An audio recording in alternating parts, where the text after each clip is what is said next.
everybody? Welcome to the Waters. This is season two. We're back after some time off. We had to take some time off, get some things right, but we're back now and we're at it. We're gonna try to get going as much as possible to get back to the momentum of season one and even better. So hopefully that can happen for us. And yeah. So without further ado, let me address the first thing, the first change that's happened. It's that I'm here by myself. Hussein's not with me on the podcast, unfortunately. He went to the UAE, had to go back home just to he tore his ACL again and he had to get that surgery and stuff, and it's been challenging, but he's been in good spirits about it, and he actually started doing a podcast with one of his friends over there called the Touchliner. They're a football podcast. They do a lot of conversations about like football and Syria and the Premier League, and they touch on a bunch of the other European leagues as well. So if you're interested in football, make sure you give them a follow. Then you're welcome for the plug. But yeah, no, he's been in good spirits and he's been good, and I look forward to welcoming him back on a podcast when he's ready, when he's back from home and stuff like that. But I'm gonna have to hold it down in the meantime. But yeah, so what that leads us into is the hiatus that we ended up taking from the podcast, and the reason that we ended up actually taking a hiatus is because, well, Hussein left is the first reason for to get his surgery and rehab and stuff, and before Wally comes back. But the second reason as well is that we both entered stages of our lives where we had to transition. So we had to transition to going home, doing the surgery, getting the rehab, getting his mindset into that, and putting his focus towards that. And I had to transition from a student into a working life. And that transition has been kind of challenging actually, and I haven't been able to get it 100% right straight off the bat. So that's been kind of the main thing that's kind of preoccupied my time and prevented me from being able to film a podcast and record. I would say it's been tough, but I think I've gotten a little bit of a hang of it now to where I can kind of fit the podcast in my routine and stuff like that. And I think that now that I'm feeling more confident about my routine, I can actually start recording again, which is the plus here. But that kind of leads me into the topic of today's episode, which is transitioning from university or school to a working life, or transitions from studies of any kind into like a life of work, a 9 to 5, or whatever kind of job it is. And I think that's a lot of people do go into that transition clueless, and they're not sure how to handle it, how to create the routine that suits them, or the type of daily life that works for them, how to set up their time so that they have a work life balance and stuff like that. So I wanted to address it, just give my experience on it, and see if I can maybe give a couple tips of advice here and there that you could benefit from. So I appreciate you tuning in. Thank you for tuning in. Before we go further though, make sure you like, comment, subscribe if you're if you're watching on YouTube, and if you're listening on Spotify or Apple Podcasts or wherever you get your podcasts, make sure you rate us and write a review for us. And we appreciate that for sure. So without further ado, let's get into the topic at hand. And I think the first thing you have to acknowledge when it comes to transitioning from university or school to work is that it is a transition. It things like and that thing will take time. What that means is that hardship that you experience in the beginning, or that level of toughness or discomfort that you'll experience in the beginning of that time there, it does end. So there is a light at the end of the tunnel, to the point where if you start and in the first week or in the first 2 weeks you're finding it really difficult and you don't know if you could do it and you're finding it tough to bear, that transition does end. It does, you do get used to it, and it does get more comfortable as you slowly get to work on it. So I've been working for 3 months, and I'm still kind of trying to find uh ways here and there to be able to improve my routine and adjust more properly. And I'm still in the ongoing process, but I definitely would say that I'm a lot better than the first week I started or the first month I started. So every day you get a little bit better, and that transition does end. So as long as your mindset is to try to focus on the right things that you have to achieve to be able to make that transition or make your life streamlined and smooth, then you'll be okay, because that transition does end. Secondly, uh, so my thing about work life is that, especially in the beginning, I was finding a lot of time where I wasn't kind of putting the effort, or not putting the effort, but making the time count. Right, I was not making not every moment of every day, but I was not being intentional about every moment of every day, if that makes sense. For example, when I went into work, I'm not saying I did a bad job or I was like not concentrating or whatever, but I did have moments where I felt my focus could be improved, or I felt uh, drive could be improved because my life outside of work, maybe I hadn't slept the night before, or maybe something had happened where I was a little bit more tired that day. So I wasn't making that work time count. At the same time, when I would get home from work or when I would go to the gym, I would spend time procrastinating. I would spend time sitting around, not moving forward with my routine, and that kind of wasted a lot of time in my day uselessly, right? It's good to have rest time. It's good to be able to make time for you to have downtime, to have rest, to have recharge time in your day. But it's not good when you start losing moments here and there, 5 minutes here, 10 minutes there, 20 minutes here, 10 minutes there, to just procrastinating while you get on to the next thing. You'll find that those 20 plus 10 plus 5 plus 5 or whatever minutes that you have stacked up throughout your day could have added up to an hour of downtime at the end of your day if you'd been a little bit more intentional about how you spend your time. So my biggest example of that is when I started working, I would bus to and from work.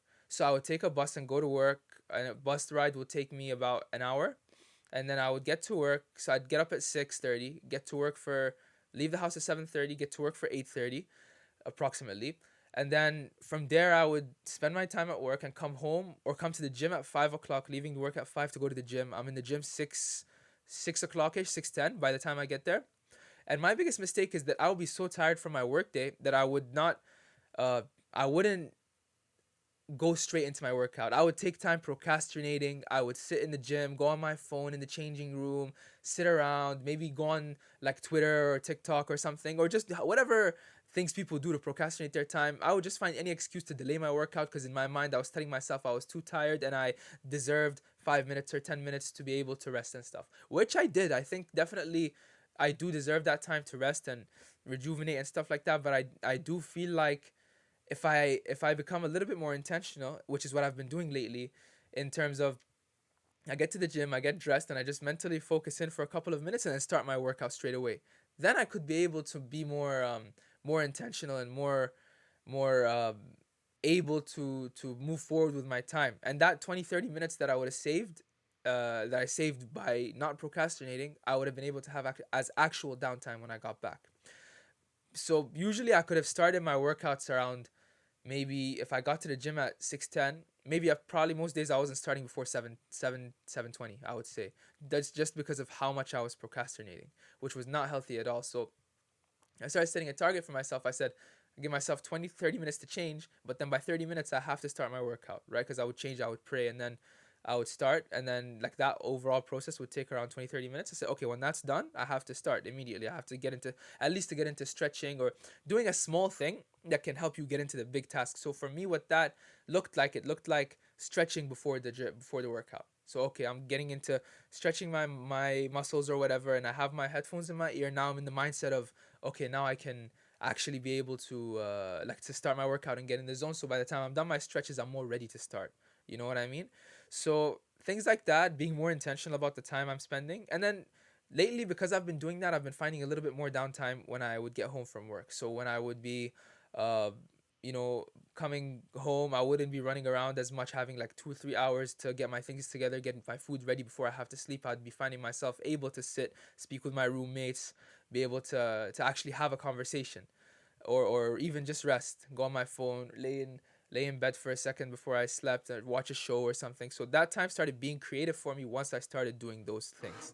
So that's, I would say, the second thing that I would discuss. The third thing I would say is really, it's important because work is so challenging and you get into a routine and you get into a mindset where you're doing work every day. It's not like university where you start some days at, if you have an 8:30 class some days, and you have like a 2:30 class the next day, or you have a 12:30 the day after, and you start at different times, so you have more time outside of class. At work, you're 8 to 5 or a 9 to 5 or whatever your time is every day.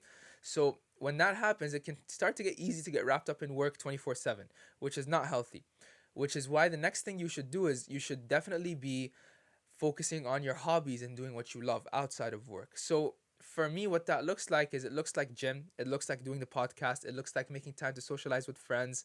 And honestly, if I haven't, it's hard, it's easy to get wrapped up in work to the point where you can be very unintentionally forgetting to do these things. So I could easily come home from work late at night one time and just be like, oh, I'm so tired, I don't want to go to the gym, or I'm so tired, I don't want to film this podcast episode, which is what I've been doing, which is why it's been really hard for me to get back into the podcast groove. And when I do that, I find that I don't have as much fulfillment as I would if I had just filmed the podcast episode or gone to the gym. I feel like I've lost something in that day, but I'm still in my tired state. Whereas if I make the time to go do my hobbies, if I go to the gym, if I film my podcast, if I socialize with friends, even though I might be exerting more energy during that time, I'm engaging myself into things that I love, and I'm making my life outside of work have meaning. It's not just for a recharge for work. You know what I mean? And it's not like in school or in university, your weekdays are focused solely on the job and your weekends are your off time. At work, when you get off work at 5, you're done. You don't think about work until you shouldn't think about work until the next day. Obviously, jobs are different and different people will have different responsibilities where you might have to think about work or do some job related tasks. I've definitely had to do it, but definitely I think you should definitely focus outside of work to a large extent after 5 o'clock. So that leaves you with a bunch of time that you're free in. So you could actually spend that time doing what you love. For me, that was a struggle, being able to get back into doing what I love and back into just being that person that was productive in his time outside of his obligations on the job or uni or whatever. So that was the other thing, and it does make a shift in your mindset when you start finding that pocket of time to be able to focus on what you love. It does make a shift in your mindset where you're able to focus on, like, you're able to focus on your work better, to be able to find time then to do even more outside of work, and you start fueling yourself because there's more fulfillment in your life outside of work. So that's definitely another thing I would say. The next thing I would say you should do with your time is finding time to rest and sleep, right? Going from university, your routine can be all over the place again because your classes might start different times during the day depending on the day of the week. Semester to semester, things change as well. So things will always be in flux kind of, and you don't have a set routine as much as you did maybe in high school or something like that. But when you get back into the work life, that comes back because you're back in a schedule, right? 8 to 5 or 9 to 5 or whatever. Um, so the next thing is making sure that not only is your daily routine set, but your sleep routine is also set. So making sure that you actually, so making sure that you actually always have time to get that 8 hours of sleep to be able to rest and rejuvenate and get ready for the next day at work. You can easily fall into a perpetual cycle where you don't sleep one day and then you're so tired the next day that you're sluggish about the things that you're doing or your tasks, and you end up sleeping late again. You wake up tired, and it's a perpetual cycle where you'll repeat. You'll be waking up tired, you won't be on point with the tasks that you have to do, so you won't make that downtime and you won't make that sleep time, and you'll just be very lost in what you're trying to do. So my advice for that is just being able to focus on no matter what happens, I have to get at least 6 or 7 hours, ideally 8 hours. Because if you start to dip under that, then you'll start to see your day affected in a large extent. You'll lose focus in your job, which will affect your performance, which obviously nobody wants, right? So I would say definitely making time for rest is really important. It'll shift your mindset if you do. Sometimes it gets tricky. So I know, like, I have a commute of an hour to go to and from work, right? And it gets tricky because then I have to go to the gym as well. And commuting from the gym back as well, it's like 20, 30 minutes while I wait for the bus, while the bus comes and we go and stuff like that. So those things I would say are really challenging as well.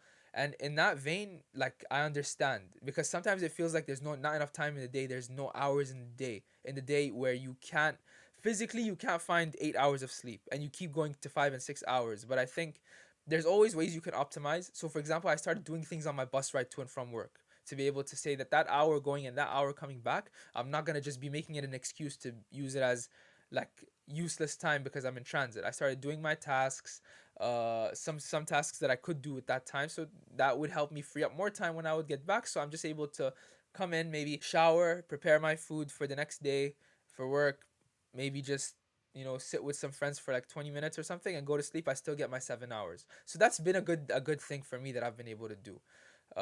Maybe that, like, it's, and again it goes back to the focusing on getting 8 hours of sleep, focusing on being able to make sure that your body's rested every day so that also you can use your weekends, because that's another key thing too, right? When you don't get 8 hours of sleep, you feel like the weekend comes, Friday comes, you don't want to do anything. You just want to sleep Friday for like 14 hours, Saturday you sleep 10 hours maybe, and you don't get anything done on the weekend socially. You don't have time to socialize with your friends who are out in different places and spending energy and stuff like that, and you feel like you have no energy to match them. So that's a huge thing that I would say as well. Like, you could you could lose yourself in if you're not careful, about getting like a good amount of sleep during the week. So that's really important as well. The next thing that I would say is an important piece of focus is planning, right? My friend one time gave me a quote that said, planning to fail or failing to plan is planning to fail, right? Which really resonated with me in that I've always been a kind of a planner person, like a person who likes to feel like they're in control, feel like they have things planned out, stuff like that. But when I don't have that, I feel a little bit out of control. I've been working a little bit on that, but that kind of goes to show like for work especially, I've found that if you don't plan your week or plan your day, your things will go out of your control really quickly. So for example, if I don't plan the day before what I'm gonna eat the next day, and some people do weekly meal preps as well, if I don't have that planned out, then I'm gonna be in a bad position where if I'm gonna be scrambling to eat whatever, I'm gonna be slipping into eating more junk food because I'm tired and I just want to eat whatever because I'm hungry. I don't want to have energy to cook. I'll be slipping into a bunch of different bad habits that will be really difficult to get out of, I would say. So that's the biggest thing that I would say. Maybe food and as well commute planning. So if you're commuting, you don't have a car and you have to commute from place to place, you should definitely plan your commute time accordingly to the point where if you know you're going to be spending an hour on the road, what are you going to do in that hour? For maybe going into work is just kind of starting back up, being able to talk to. I use my time going into work to be able to talk to family. I call my family and I speak with them, dialogue, discuss whatever, because I know the time difference. I won't get another chance during the day, right? So the morning time is always that time for me, using the time well. So the next thing that I would want to discuss as well is the idea, and this is kind of more personal to me and stuff like that, is the idea of once you graduate, once you become, and for men especially, and I think I don't know how women would identify with it, but I think for men especially, once I graduated, I think I've spoken to a few of my friends who've shared the same sentiment. Once I graduated, I felt like I had to immediately go from student level to provider level of status. So now that I have a job, right, I started feeling bad about myself that I'm not living a certain lifestyle that I'm seeing other men around, not around me, but in social media or other established men that have been established as like working for a long time, relatives and stuff like that that I've seen around me in my life. I started feeling really down on myself because I realized that I wasn't meeting the standard that they were meeting, right? And that kind of hit my, like, it hurt my ego a little bit to where I was really upset that I knew my salary was a certain number, for example, or my expenses were a certain number, and I knew that I couldn't meet that standard at the immediate time, and that was really hurtful to me because I was doing the horrible thing of having an expectation on myself to be able to go from 0 to 100 in the first time, the first job, right, or the first experience out of university, which was never gonna happen, right?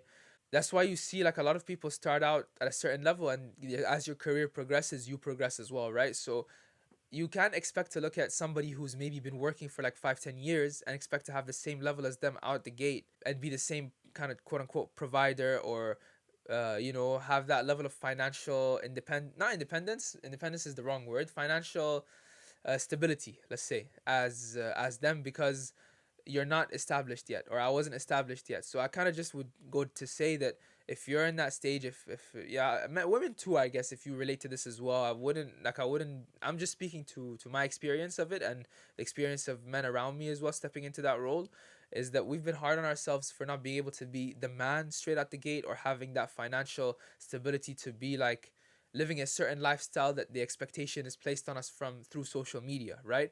Why don't I have a certain kind of car? Why don't I have a certain kind of a house? Why do I still live in? Why do I still have roommates? Why do I still, you know what I mean? So things like that, to where that would get me down about what I was doing or where I was going in life, and I would feel like I'm kind of hopeless in that way. But the message is to say to that is, you don't have to put pressure on yourself to be everything from the start. People say it takes time to build your life, and that's really true. People say it takes time for you to grow yourself, to grow your income, to grow your wealth, to grow your status and your financial stability. And all these things are true, right? Realistically speaking, it doesn't matter how people look at you, how social media portrays lifestyles or expectations for you. It just matters how you know you're doing. If you know you're making progress, you're working hard, you're trying your best to improve every single day, the career will line itself up. It's not going to be a question of whether you're earning a certain amount of money that's enough, or whether you're not being able to meet a certain lifestyle that's been placed on you, or the expectation of which has been placed on you. That's never going. You should never base your level of success on that. And I think I fell victim to that because I was worried about, as a starting, like fresh graduate, I'm not able to meet that standard that I've seen other men around me, relatives and whatnot, meet in their lives throughout. So that was really worrisome for me because I was like, am I ever gonna meet this? Am I ever gonna get there? And I wasn't sure. But now that knowing, just being able to have assurance in the fact that I am still a fresh graduate, I am still just working, like starting out, and I am still learning and seeing how things go. So I just want to be able to pass that message along and say, don't put that pressure on yourself to be that guy, especially like financially, if or lifestyle wise, that people are thinking and expecting you to be, right? Don't let anybody's comments like, oh, why don't you have a certain kind of car, why don't you have a certain kind of house, get to you, because you're working in your own lane, you're making your own progress, and you're living your own life. No, at the end of the day, like, there's a quote, it's not a depressing quote, I would say. It's just like a nice comforting thing for me, is that nobody's gonna lay in my grave for me. You know what I mean? It's just gonna be me. No friends, family, whatever. The only person that's gonna be laying in my grave is me. So I would say, because of that, like, nobody should be able to tell me what lifestyle I should live my life, because they're not gonna lay in my grave with me. They're not gonna be judged with me. You know what I mean? I'm gonna be the only one. So in that way, I would say, don't let other people's expectations of lifestyle or other, or like social media or anything like that, put you in a down place, because chances are people are also faking it on social media a lot. Chances are people are also being really sh- picky about what they show you and only showing you the highlights of their life on social media, right? So realistically, they're like, it's not a clear picture of exactly what's happening. I would just say that. And with social media, it's a lot of like crazy things that you see online, and you feel like there's, 18-year-olds out here that are making millions, and then you're stuck in a regular job and you're unsure of what you're doing with your life, and it kind of breeds that uncertainty and that self-deprecation, because you're seeing so many unrealistic expectations of you financially or status wise that you can't meet. So I would say, just like, don't focus on those. Focus on the things that you're able to achieve. Focus on what you can kind of see in front of you, and the goals that you're setting for yourself, because at the end of the day, your only competition is yourself, and you shouldn't put yourself in the shoes of others, and you should only do things that make sense for you. You should only think about future goals that make sense for you, and you shouldn't feel bad that maybe you can focus on a certain level of things and not another level that people expect you to focus on, or people around you might be thinking about, because everybody has their own journey in life, and everybody has their own goals and expectations, and everybody runs a different race. So don't feel bad about maybe being in a position where you wish you could have been more, and you have an expectation based on placed on you from others to be more. That was the and as a, like I said, for men, but I think it applies to everybody, right? But I think it's the only thing is, for me, it plays on my experience as a man, because growing up through university, you always feel like you want to become a man. You always feel like you want to become somebody who's capable of holding themselves down and being able to manage themselves, and eventually get to take care of other people as well around them, whether it be family, whether it be, parents and stuff like that. So me putting pressure on myself to be in that position, and having that expectation from society around me and stuff, that a man should do certain things, that kind of plays into your mental too. And I think what those expectations ignore is that these things take time, right? And that's why I say, like, my experience of it as a man is kind of unique, but I'm very sure that women also relate to this on a large level in their own way. And I think it applies to everybody. So I'm sure that, like, we could use a lot less social media in our lives, to be honest. That we could use a lot less, looking at other people and judging their lifestyle, for sure. And I think, yeah, that should be an objective for everybody. I guess that's something I should, maybe think about applying to my life as well. But yeah, with that, I think we're coming kind of to the end of the episode. These ones are gonna be a bit shorter, so you've seen me, like, I'm not really speaking with anybody. I'm just kind of giving you my take on things, and kind of going it solo. It was kind of like a change, a transition, definitely, for sure, in the beginning. But I would say, as the episode went on, I got a little bit more comfortable with it, and I was able to be more expressive, more vocal, and just get used to the new dynamic, I guess. And so, like a bit of just updates and stuff like that. I don't think every episode like this is gonna be a solo episode in the new season. I think once Hussein comes back, we're gonna have a different conversation and change things, and hopefully he comes back on the pod, and I would love to have him back as well. But I think definitely guests will be on the pod, and those episodes that have guests on them, they're gonna be a bit longer as well. I got a few people in mind that I want to ask to come up here, and we got to figure that out as well. Basically, season two, I just want to continue and build on what we did in season one, bring more like depth to the conversation, I guess, through deep waters. And I want to keep when I'm having discussions with other people as well, when we're having like guests and stuff like that, I want to keep a lighthearted spirit as we address deep topics, if that makes sense. So I don't make like I want you, the listener, to feel like you're just kicking it with me and we're just talking. You know what I mean, about a deep conversation or a deep issue. There's no pressure on you to feel bad or feel heavy when you listen to Through Deep Waters, if that makes sense. You were tackling deep topics, but in a way that hopefully is easier to relate to, if that makes sense. But yeah, so stay on the lookout. I think we're gonna go back to the system of every couple of weeks uploading an episode, just because that's something that we can sustain and we can maintain and stuff like that.